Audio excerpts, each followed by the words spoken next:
क्या करोगे? उधारी के पैसे लेने जाओगे कि पहले वरमाला का कार्यक्रम पूरा करोगे?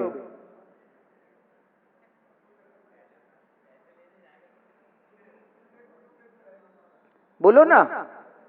खड़े हो बिल्कुल हाथ में लिए हुए, क्या करोगे? छोड़ दोगे? कहोगे अभी ठहरो? नहीं छोड़ोगे ना। आप वह कार्य करेंगे जो उस समय अब आपके लिए करने योग्य। आप कहोगे कोई बात नहीं, अब ले लेंगे, बाद में ले लेंगे, पर अभी यही करने योग्य है। ये पर्याय जो आपको मिली है ना, ये पर्याय ये समझ लीजिए कि हाथ में मुक्ति बधू के बरमाला डालने वाली अवस्था आपको प्राप्त हुई है।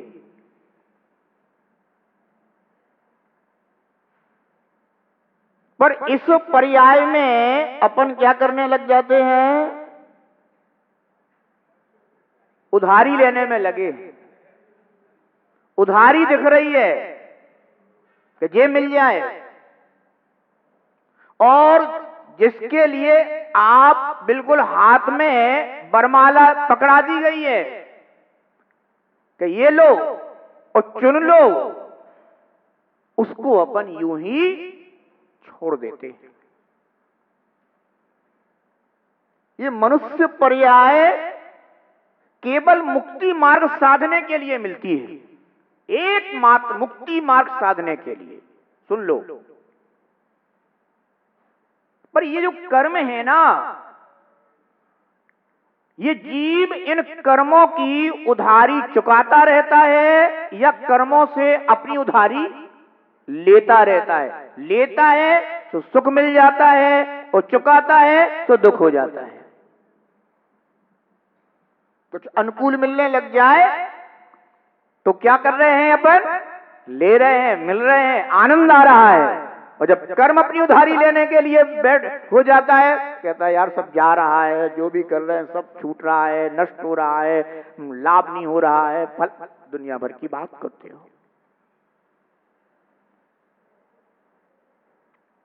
ध्यान रखना, कल से अपन को आध्यात्मिक ग्रंथ श्री योग सार जी का स्वाध्याय करना है। एक महान संत आचार्य भगवान योगींदु देव, जिन्होंने उस महान ग्रंथ की रचना की, और उन्होंने ग्रंथ की रचना की और हमें अपने निर्ग्रंथ की रचना करना है। ग्रंथ पढ़कर ग्रंथ की रचना करने वाले पंडित तो दुनिया में बहुत हैं। क्या? ग्रंथ पढ़कर ग्रंथ की रचना करने वाले, यानी परिग्रह का ही भाव रखने वाले ऐसे पंडित दुनिया में बहुत हैं।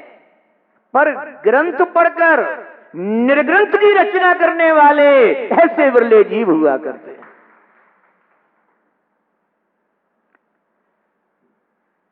इसलिए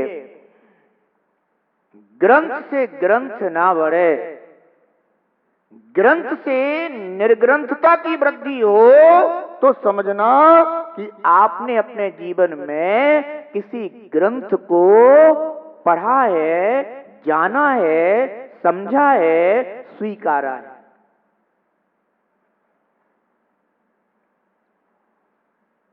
आप अपने बच्चों को अध्ययन कराते हैं, पर उसके पीछे एक ही प्रयोजन होता है, ग्रंथ वृद्धि। हमारा बेटा पढ़ लिख करके किसी अच्छी नौकरी में या पोस्ट, किसी अच्छी पोस्ट पर पहुंच जाएगा, अच्छा पैकेज मिलेगा। पीछे क्या है? अच्छा पैकेज मिलेगा। बतलाओ, इतने वर्षों तक विद्या प्राप्त करने के बाद, ज्ञान प्राप्त करने के बाद वो ज्ञान के फल को प्राप्त नहीं होगा। ये आपका निर्णय है उसके प्रति।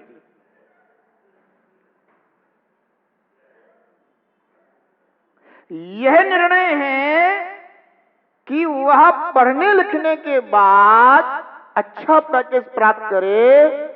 किसी को 5 लाख का, किसी को 10 लाख का, किसी को 15 लाख का, किसी को 20 लाख का, और भी हैं अच्छे पोस्ट हैं भाई। पर ध्यान रखना, इससे अच्छी पोस्ट कोई दूसरी नहीं है।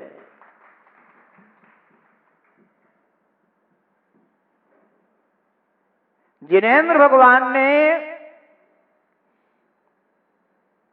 5 पोस्ट बताई हैं जिन्हें परमपद कहा गया।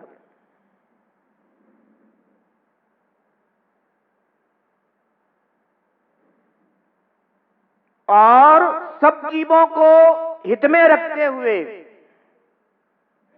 प्रभु ने उत्तम, मध्यम और जघन्य के भेद से 3 पोस्ट बताई।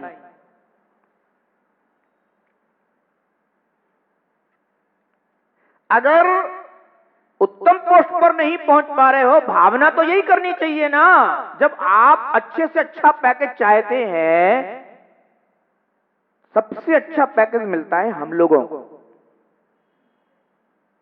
मिलता कि नहीं मिलता? भले ही तुम अनुभव से नहीं बोल रहे हो, अभी जिभा से बोल रहे हो।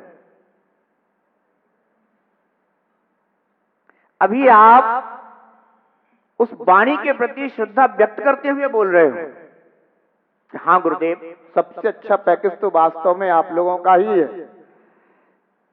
क्योंकि इसमें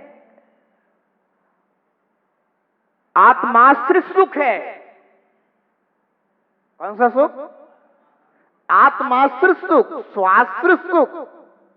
आपको जितना पैकेज दिया जा रहा है, उतना जब हाथ में आता है तो आपको सुख मिलता है।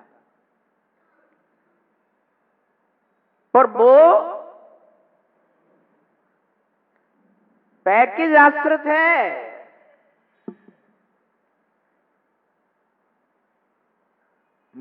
अगर कोई कारण बन जाए तो छूट भी सकता है, पर धन्य है ये निर्ग्रंथ योगी राज कि ये अपने पद पर रहते हुए उसी का नित्य अनुभव करते हैं। छूटता नहीं है, मिलता है, और वृद्धि को प्राप्त होता हुआ मिलता है। इसलिए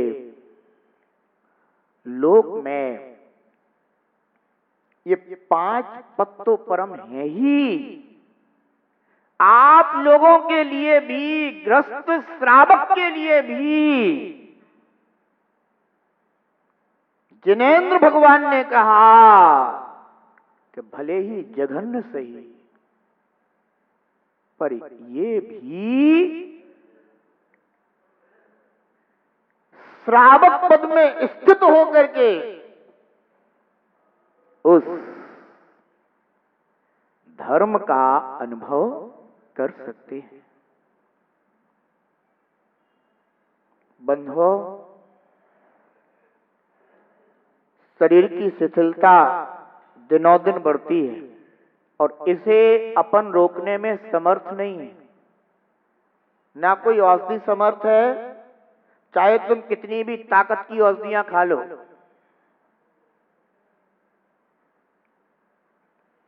पर वे ताकत की औषधियां इस शरीर को ताकतवर नहीं बना सकती। अगर ये शिथिलता की ओर बढ़ रहा है तो निरंतर और शिथिल और शिथिल और शिथिल ही होता जाएगा। ये अपन लोग अपनी आंखों से देखते हैं और अपने स्वयं के प्रति अनुभव करते हैं। जो माता पिता आपको अपने कंधों पर बिठाकर ले जाते थे, आज वे ही आपके कंधों पर आ जाते हैं। ये इस शरीर का स्वभाव है शिथिल होना, तो आखिर हमें इन सबको अपने जीवन का एक अनुभव बनाना चाहिए। मस्ती में जियो, पर ज्ञान की मस्ती में जियो। नहीं कहते कि आप मस्ती में मत जियो, पर ज्ञान की मस्ती में जियो।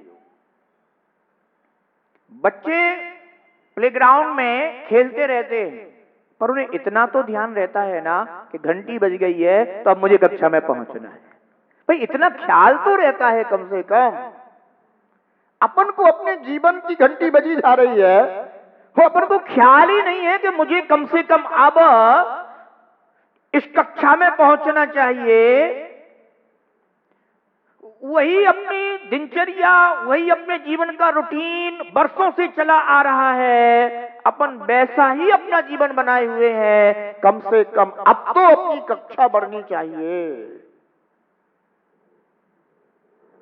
श्रावक के लिए नित्य देव दर्शन, पूजन, स्वाध्याय आदि बताया गया, और फिर 11 श्रेणियां बताई गई कि आप इन 11 श्रेणियों में क्रम क्रम से बढ़ो, जिन्हें प्रतिमाव्रत कहते हैं। परंतु शायद अपन हैं कि घंटी नहीं सुनते,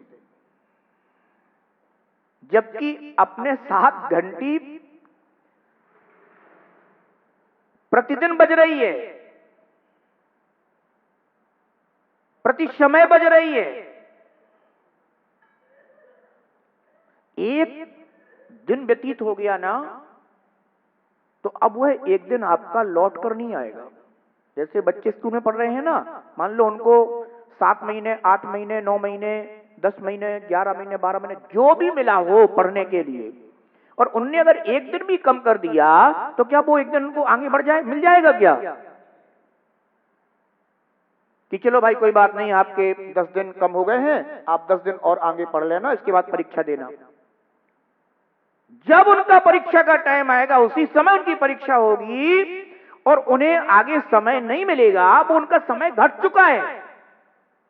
अगर आप ये सोचो कि आप जो जीवन जी रहे हैं तो ये जीवन आपका चलता रहेगा, बिल्कुल नहीं। यहां किसी का जीवन नहीं चलता, और इतना समय अपना घटता चला जा रहा है, तो अपने को अब जो समय शेष है उसमें अपने हित का जो कार्य है वो अवश्य करने योग्य है। क्योंकि जीव अकेला धर्म करे, जीव अकेला कर्म करे। कौन कौन करते हैं? अच्छा, मिलकर के कितने लोग करते हैं? अच्छा एक बात बताओ, तुम लोग मिलकर के भोजन तो करते होगे ना? हैं? कितने लोग मिलकर भोजन करते हैं?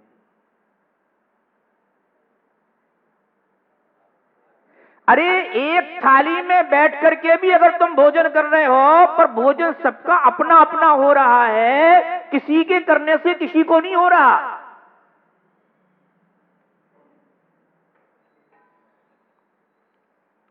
भाई किसी के करने से किसी को लाभ हो रहा हो तो बेस्ट, बढ़िया, बहुत अच्छा। कि भाई अपन को कुछ नहीं करना पड़ रहा है, वो कर रहे हैं, अपना जीवन बढ़िया चल रहा है।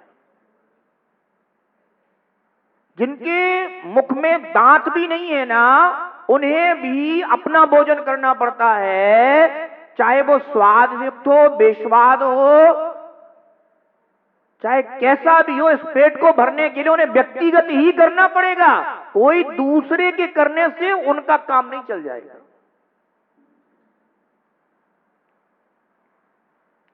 फिर अपन को सोचना चाहिए कि आखिर कर्म का फल अपने को भोगना पड़ता, धर्म का फल अपने को प्राप्त होता है। धर्म का फल हमेशा उत्तम होता है। क्या? धर्म का फल हमेशा उत्तम होता है, ये नियम है। इसमें तो अपन को किसी प्रकार का संशय संदेह करने की आवश्यकता ही नहीं है। पर देखो जीव की बुद्धि कि जिसमें संदेह नहीं, जिसके फल में संशय नहीं, उससे जीव दूर रहता है। और जिसके फल में संदेह है, जिसके फल में संशय है, उसको रात दिन करता है।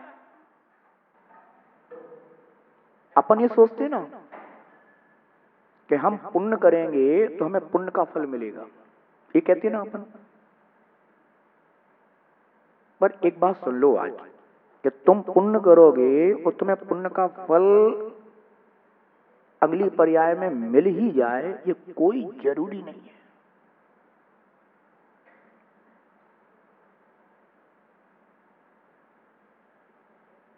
अब बोलो कैसे? कैलाश जी बोलो। है पुण्य करना छोड़ देगा वो? तो ये कथन अब तुम्हारे लिए है, उन जिनके लिए तुमने कहा है अब उनके लिए नहीं है, ठीक है ना? आपको पुण्य मिला तभी आपके पास सब प्रकार की अनुकूलताएं हैं, ठीक है ना? पर ये बताओ कि सब प्रकार की अनुकूलताएं मिलने के बाद आप अगर उसी आकुलता में लगे हुए हैं तो क्या आपको उस पुण्य का फल मिल रहा है? वो तो दुख हो रहा है। वो क्या हो रहा है? अब दुख हो रहा है, क्योंकि आकुलता तो दुख है। और आप कह रहे हैं हमें पुण्य का फल मिल रहा है। पुण्य का फल भले ही आपको कितना भी वैभव मिल जाए, पुण्य का फल आपके लिए सुंदर शरीर मिल जाए, आपके लिए काया अच्छी मिल जाए, पर आप अगर आकुलता में ही जी रहे हैं तो आपको पुण्य का फल नहीं मिल रहा, आप पाप का ही फल भोग रहे हैं।